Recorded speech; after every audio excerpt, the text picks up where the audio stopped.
Hey everyone, this is David Pike, the Motorcity Mechanic. Now in today's video, we're jumping back on the PT Cruiser. And the two things that we're going to be checking are restricted exhaust and also making sure that the timing's right.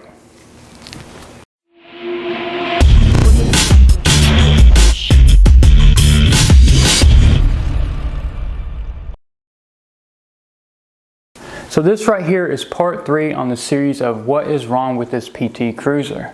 Hopefully you've checked out parts 1 and 2. If not, hit the stop button, go back and watch each one of those in order. Because in those we check compression, we check spark, we check fuel. And like I mentioned at the beginning of this video, today we're diving into checking the exhaust first. A lot of you have mentioned about checking for a restricted catalytic converter.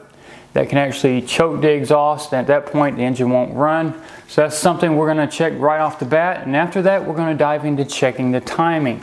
Mainly to see if something's jumped or if someone installed something incorrectly. So with that, let's go ahead and jump straight to the exhaust. Now to check for a clogged catalytic converter, there are two different methods you could use. The easiest would be to unbolt the catalytic converter from the exhaust manifold. On this PT, we've got a total of 4 13mm nuts we'd have to take off. Then we could just slide it off the studs. Now we've got a big gaping hole. So if it was restricted, the engine would start up. Of course, it would be loud, but it would start up and run. Another thing is they offer a gauge that you can buy. You unthread the O2 sensor here, the upstream, take it off, and thread in the tester and monitor the gauge on it to see if it's restricted or not. In this case, we're just going to unbolt the exhaust. We don't need any special tools. You might run into a situation where the nuts might be rusted in place. They may snap off. So remember that when you're doing this.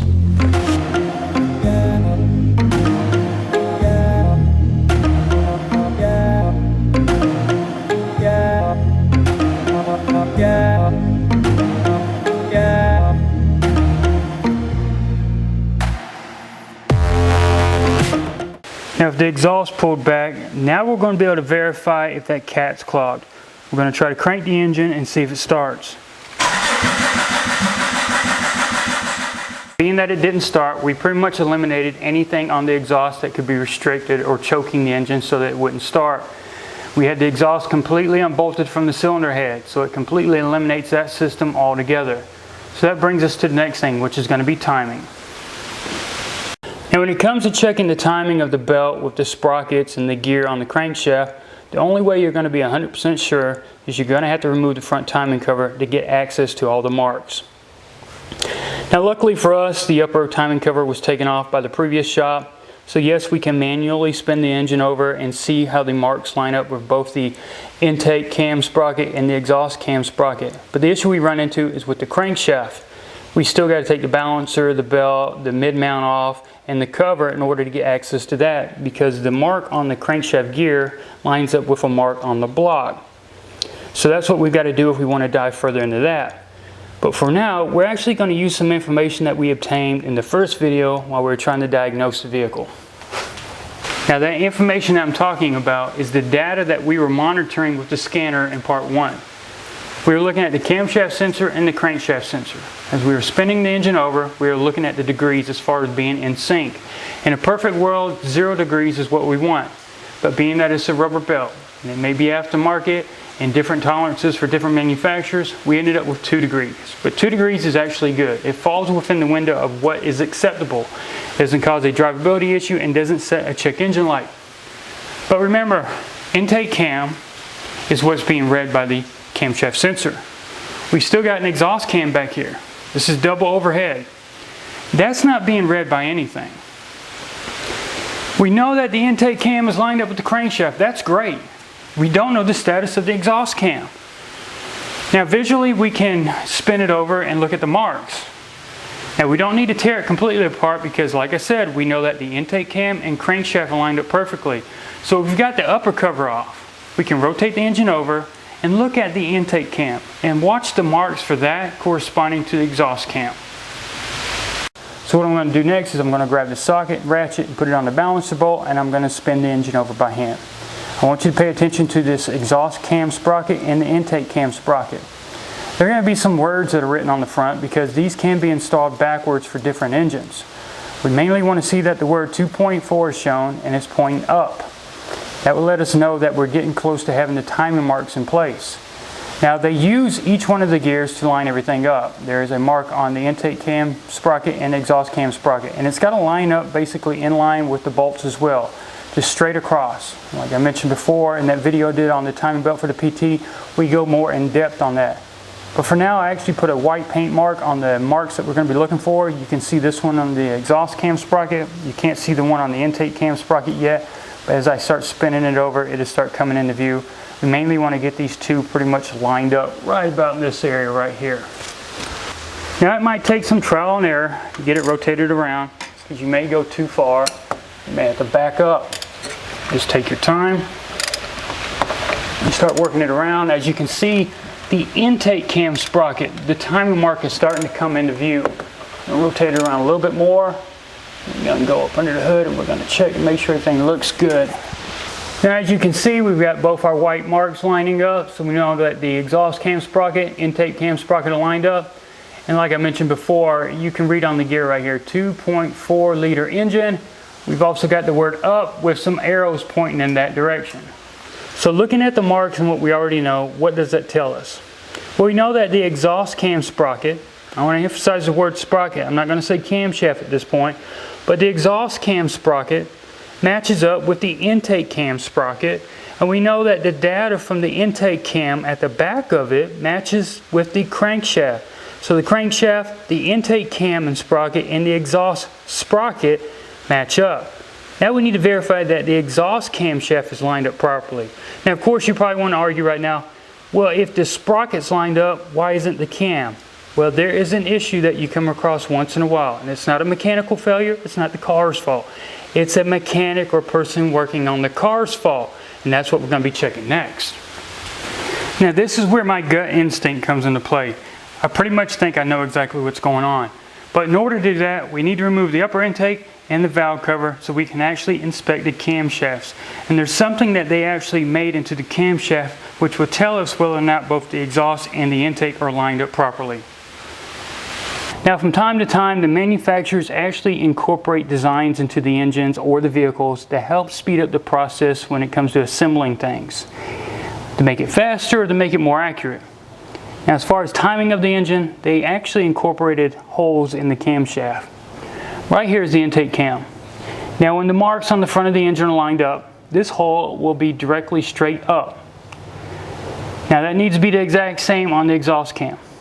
So what they do at the factory is they've got a fixture that they insert into this hole and the same one on the exhaust cam, and that keeps everything lined up perfectly so they can put the sprocket on the belt, and it speeds up the process.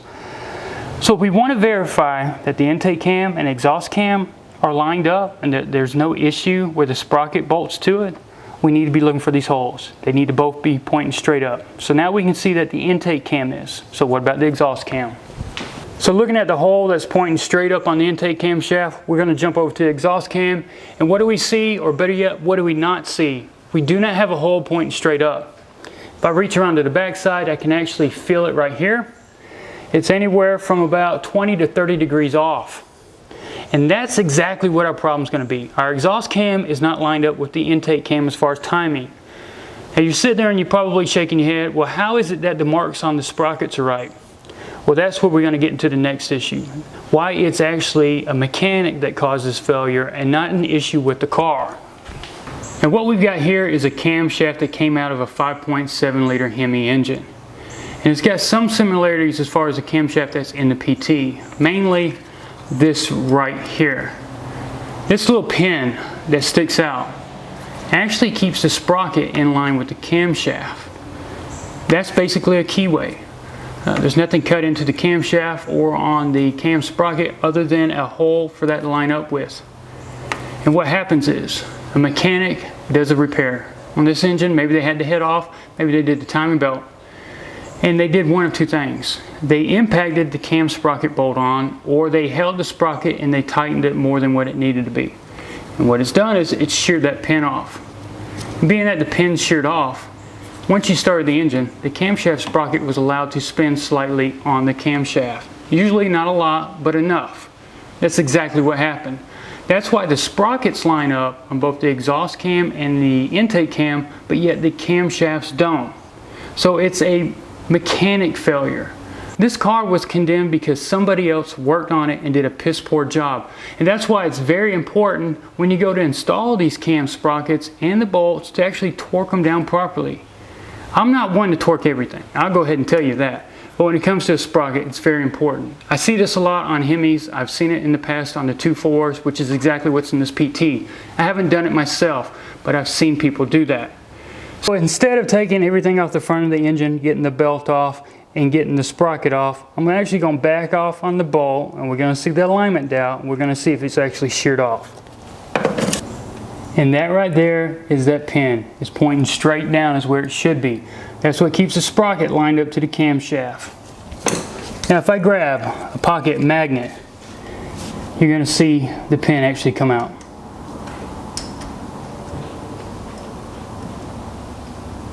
And there you have it. That's exactly what happened. The pin sheared off. So the sprocket's not lined up to the exhaust cam, so that means the timing of the cams is off. So we know that the issue is going to be with the exhaust cam. And the only way to fix it is to replace the complete camshaft, because that pin is part of it. You cannot get it separate. In order to replace it, you've got to take the front timing cover off and the belt. And being that we're going to go ahead and do that, we might as well replace the belt at the same time, because we don't know how long ago that was addressed or if it ever was. But the one thing we don't know is, did it bend any of the exhaust valves? Typically we could do a cylinder leak down test where we take the spark plug out, we make sure that all the valves are closed, and we put compressed air in, and we monitor a gauge set to see what the numbers are. The problem we might run into here is the exhaust cam is no longer timed up to the intake cam, so you may not get that perfect time when all the exhaust valves and intake valves are closed. But being that we're taking it apart, we're going to be removing the exhaust cam.